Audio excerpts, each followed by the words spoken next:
Oke, nah tadi itu materi tentang child development gitu ya, perkembangan bahasa gitu ya, itu cuman kita melihat bahasa itu bukan hanya bagaimana anak mengujar, tapi banyak banget fondasi yang memang harus anak itu capai gitu ya, baik dari hubungan motorik sampai ke bahasa gitu ya, kita memperhatikan eye contact-nya dulu. Nah, selanjutnya kita akan lihat dulu video-video mengenai pembentukan eye contact pada anak gitu ya, bagaimana anak membentuk joint attention terhadap, sekitar, kemudian bagaimana sebelum verbal itu, bagaimana tahapan anak observasi, sampai kita akan lihat video mengenai yang tadi saya bilang hubungan erat emosi orang tua dengan anak. Oke, kita share screen lagi.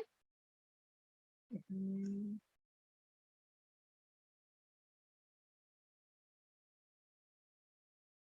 oke, sudah muncul ya. Normal babies, children with Down syndrome,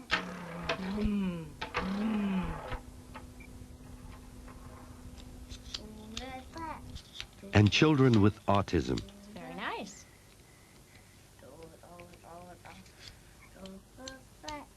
Can you give it to Children me? with autism don't pay much attention to the attention patterns of other people. They don't really look at where other people are looking. It doesn't seem to occur to them that other people have points of view that can be shared. And so they seem very isolated in that sense. Oke, nah tadi dijelaskan, itu tuh ada 3 anak, di mana anak yang pertama ini memang anak yang normal gitu ya, lagi mengikuti tahapan tumbuh kembang, kemudian anak yang kedua itu diagnosed Down syndrome, dan yang ketiga itu anak autism. Bagaimana tadi dijelaskan bahwa anak-anak dengan autism itu eye contact atau joint attention-nya sangat minim gitu ya, bahkan ketika orang melihat ke dia, dia tuh tidak pay attention, "Kok ada orang yang ngeliatin?" Enggak. Jadi dia benar-benar, minim sekali atau bahkan case paling parahnya adalah tidak memiliki joint attention sama sekali. Oke, lanjut dulu. The green one. In a similar experiment, Sigmund studied the reactions of children to someone else's pain. It takes a normal baby only a few seconds to realize that someone is hurt.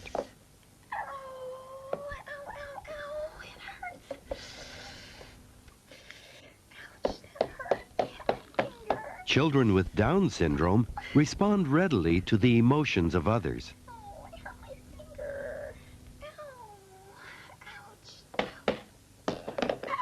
But someone else's distress doesn't seem to touch a child with autism.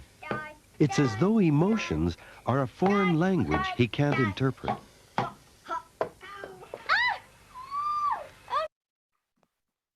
Oke, nah untuk case yang tadi kayak teman bermainnya itu tiba-tiba nggak sengaja tuh kepukul tangan dia sendiri.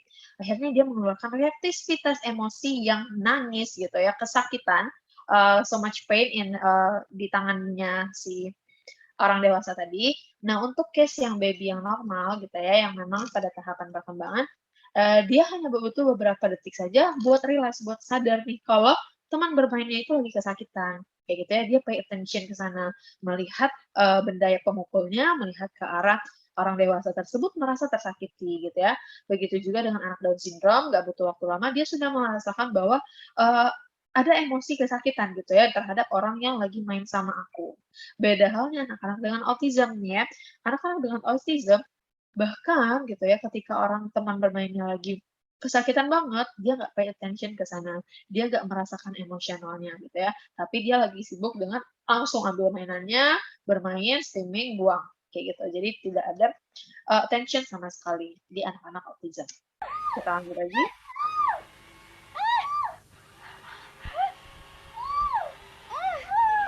Reacting to other people's fear is a basic survival instinct.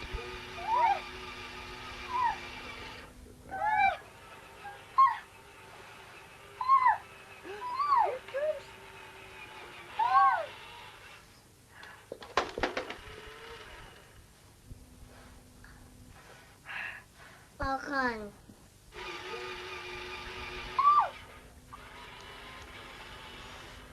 They tell us they have feelings. Their parents tell us they have feelings. This is another place in which I think our current research shows that the previous understanding of autism was wrong. Their heart rate responses are no different from those of mentally retarded children who are at the same developmental level. So I think that they very much have feelings, but they have a very hard time explaining these feelings to themselves or expressing them in ways that other people can understand. Oke. Nah, sebelum lanjut, tadi yang video terakhir itu di mana ketiga anak ini dites dengan tiba-tiba ada muncul robot yang jalan mendekati mereka gitu ya, ketika orang sekitarnya takut tadi You want to play with? gitu, kita ulangi. This is another. Nah, untuk anak-anak normal gitu ya, dia merasakan bahwa oh orang ini takut dengan si robot gitu. Dia mencoba menenangkan si orang yang ketakutan tadi. Beda halnya dengan Down syndrome, dia akan survival instingnya keluar gitu ya. Dia akan menyerang robot tersebut untuk memberikan rasa aman terhadap orang di sekitar gitu ya. Kemudian untuk bagaimana dengan anak-anak autism, dia mengabaikan gitu ya, mengabaikan situasi tersebut karena dia lebih fokus ke apa sih mainan yang di depan ini gitu ya. Dia lebih sibuk untuk manipulasi mainannya tanpa memikirkan, oh ternyata orang di sekitar aku takut dengan hal ini kayak gitu. Jadi feeling-nya berbeda gitu ya. Banyak orang-orang yang tidak akan mengerti apa sih yang dirasakan dengan anak-anak autism ini. Kayak gitu. Kemudian kita lanjut lagi di Babies video. this young are extremely responsive to the emotions and the reactivity and the social interaction that they get from the world around them. This is something that we started studying 30, 40 years ago, when people didn't think that infants could engage in social interaction. In the still face experiment, what the mother did was she sits down and she's playing with her baby who's about a year of age. I'm like a girl. Oh. And she gives a greeting to the baby gives a greeting back to her. Yeah. This baby starts pointing at different places in the world, and the mother's trying to engage her and play with her. They're working to coordinate their emotions and their intentions, what they want to do in the world. And that's really what the baby is used to. And then we ask the mother to not respond to the baby.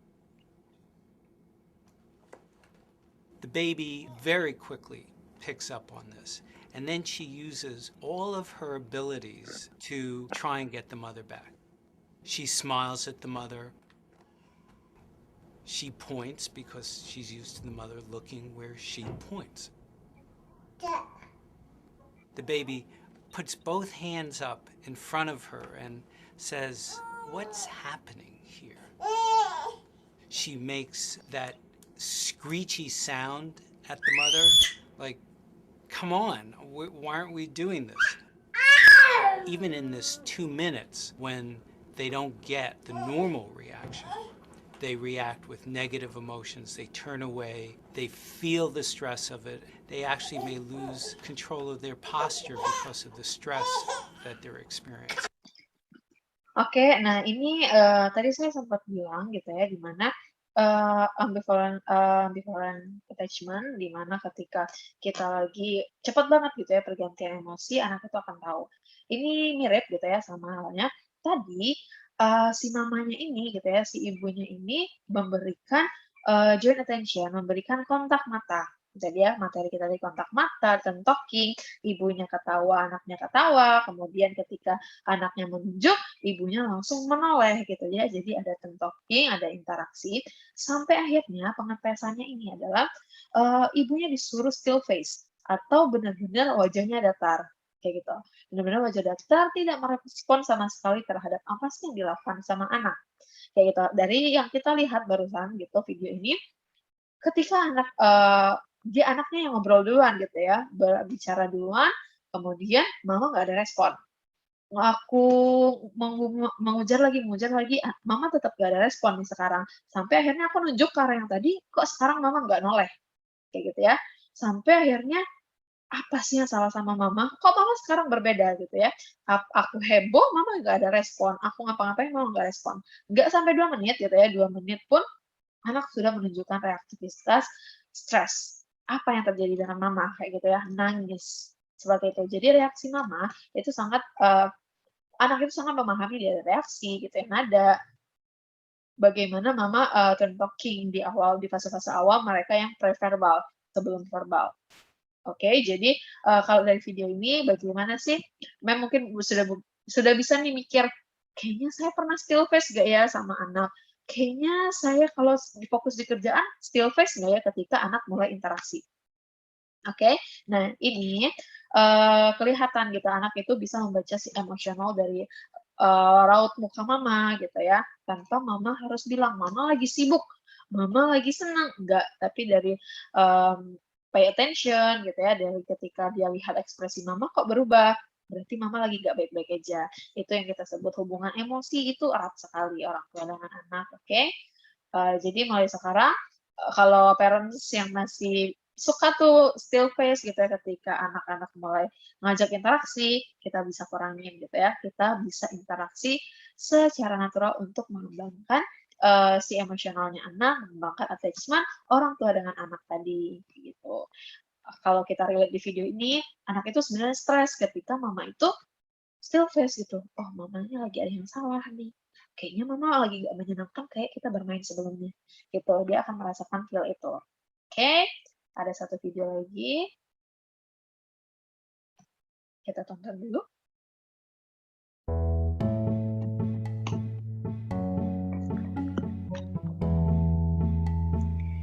From a very early age, babies are able to focus their attention on new objects and situations around them. Starting at 3 months, their attention is already much more flexible. The infant may begin to alternate his gaze between an adult and an object which the adult has shown them.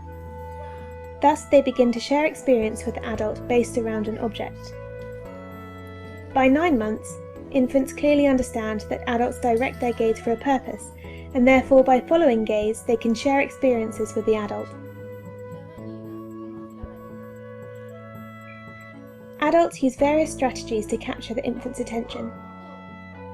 For example, they can point to an object while saying, "Oh, look," but they can also draw the infant's attention to an object simply by Oke, ini fase-fase anak preverbal gitu ya, sebelum anak itu mengujar, kayak gitu. Dari tadi dia tuh pertama kali berbaring gitu ya, kemudian diajak sama papanya, diberikan pancingan sama papanya itu berupa mainan gitu ya. Dia melihat ada tadi kontak mata 3 arah, di mana dia melihat ke mainan, lihat ke papa, lihat ke mainan, ambil, kemudian outing, gitu. Papanya ngelarang? Enggak.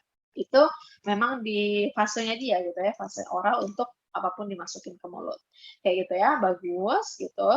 Itu bentuk pay attention yang bagus, dia melihat gitu ya, ada kontak mata 3 arah, kemudian dia memasukkan containing, containing dapat, oke, ketertarikan dengan objek. Kayak di sini, kalau kita lihat anaknya memang masih double sitting, tapi ini fase anak merangkak, di mana anak merangkak memang ada refleks yang membuat dia itu jadi double sitting. Tapi refleks ini akan hilang keintegrasi setelah dia merangkaknya selesai, kayak gitu. Nah, di sini ketika dia permainan containing, masukin, terus buang, masukin, buang, gitu ya. Ini hal yang sangat general gitu ya, sangat umum. Biasanya semuanya bisa dia masukin gitu. Masukin apapun, kayak gitu ya, buang apapun. Sehingga ketika dia memang masih di fase itu, kita jangan meng-cut gitu ya. Alangkah baiknya kita bermain juga asik sama dia, kayak gitu. Itu kita membantu dia untuk, oh, membantu dia di fase observasi tadi, observasi terhadap benda-benda baru yang memang dia baru lihat gitu ya. Kemudian ini bagaimana ketertarikan anak ketika dia lihat ke buku, lihat ke mama, mama bahasain, "Wah, ini bisa ditarik," gitu ya, bisa ditutup, bisa ditarik lagi, bisa ditutup, tadi kan, dia ekspresinya bahagia sekali, kayak gitu. Tuh, ada kontak mata 3 adults arah, use various strategies to capture the infant's attention. lihat ke buku lagi, For gitu example, ya. they can point to an object while saying, "Oh, look," Misalkan, but they can also draw the infant's attention to an object simply by looking fixedly at it. It is precisely these situations of shared attention which favour the infant's learning of language. yang barusan itu ketika anak udah bisa nunjuk nih gitu ya, dia nunjuk, dia ambil kayak gitu. Jadi sudah kenapa kita harus nanya gitu ya, anaknya bisa nunjuk nggak? Dokter juga sering nanya, anaknya bisa nunjuk atau enggak? Karena itu kemampuan yang wajib gitu ya, kemampuan yang memang kita bisa lihat di usia anak setahun gitu. Ada yang cepat, di bawah setahun dia udah menunjuk, atau memang agak telat dikit nih dia nunjuknya, kayak gitu. Karena itu cara dia berkomunikasi sebelum verbal gitu ya. Ini video preverbal.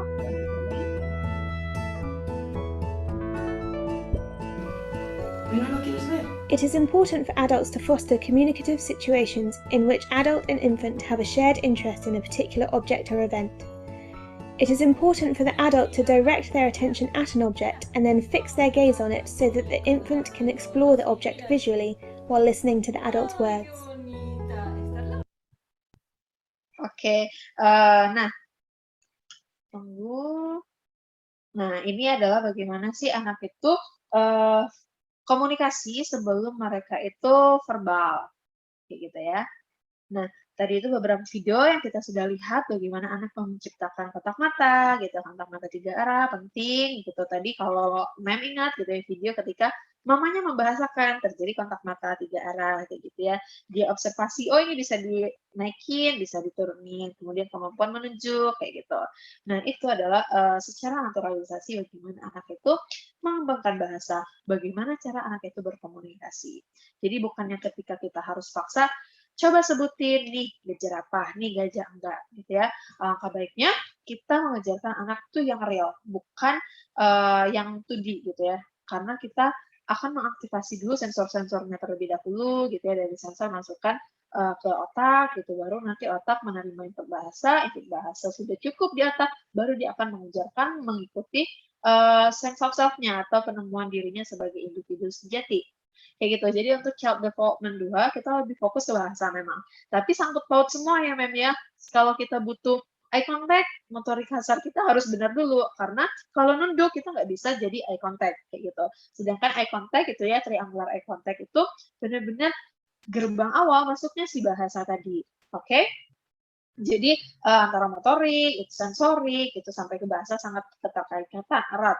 Gitu. Nah, itu tadi materi mengenai child development yang kedua, gitu ya, lanjutan dari child development 1. Sekian materi yang bisa saya sampaikan di webinar ini. Untuk pertanyaan atau sharingnya, kita bisa lakukan melalui admin, atau kita bisa sharing di lain waktu.